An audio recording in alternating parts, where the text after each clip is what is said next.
এই চাৰিটা গুণ থকা পুৰুষে আপোনাক কেতিয়াও ঠগিব নোৱাৰে।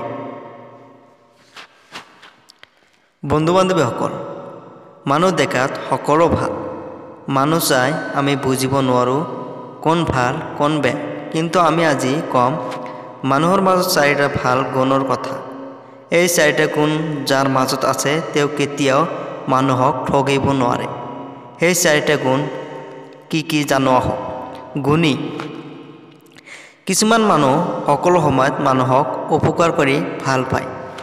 তাক মানুহে যিমানেই আঘাত নকৰক কিয় হয় তেনেকুৱা মানুহ এই পৃথিৱীত বহুতো কম পাব। কিন্তু সেই মানুহবোৰ কেতিয়াও মানুহক ঠগিব নোৱাৰে। দানশীল। দানৰ অৰ্থ হ'ল আনক সহায় কৰা। যাৰ ধন সম্পত্তি আছে তাই দান কৰিব পাৰে আৰু যাৰ ধন সম্পত্তি নাই তাই দান কৰিব পাৰে। দান সদায় ধনেৰে জোকা নহয়। প্ৰয়োজন অনুসৰি নিস্বাৰ্থভাৱে কাৰোবাক পথ প্ৰদৰ্শন কৰা বা কাৰোবাক নিজৰ সময় দি কিবা প্ৰকাৰে সহায় কৰা আদি দানশীল গুণৰ ভিতৰত পৰে। আৰু দানশীল ব্যক্তি কেতিয়াও মানুহক ঠগিব নোৱাৰে।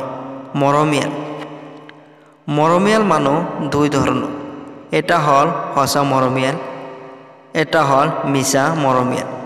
সঁচা মৰমীয়াল আৰু মিছা মৰমীয়ালৰ মাজত পাৰ্থক্য কি? সঁচা মৰমীয়ালে আৰু মিছা মৰমীয়ালৰ মাজত পাৰ্থক্য এটাই, মিছা মৰমীয়াল দেখাত ভাল এনেকুৱা লাগে যে মানুহজন ভাল কিন্তু তেওঁ ভাল নহয়। আৰু সঁচা মৰমীয়াল দেখাত ভাল তাৰ মনটোও ভাল। সেইবোৰ মৰমীয়াল কেতিয়াও মানুহক ঠগিব নোৱাৰে। আচাৰ ব্যৱহাৰ। সকলো পুৰুষৰ সামাজিক আচাৰ ব্যৱহাৰ জ্ঞান নাথাকে। যি পুৰুষৰ এনে গুণৰ অভাৱ থাকে তেওঁ কেতিয়া ভাল মানুহ হ'ব নোৱাৰে। আচৰণৰ বিশুদ্ধতা আৰু ব্যৱহাৰৰ গুণ হৈছে ভাল মানুহৰ অলংকাৰ। সেইবাবে যদি কোনো পুৰুষৰ সামাজিক আচাৰ ব্যৱহাৰ জ্ঞান আছে তেনেহ'লে সি কেতিয়াও মানুহক ঠগিব নোৱাৰে। থেংকছ ফৰ ৱাচিং।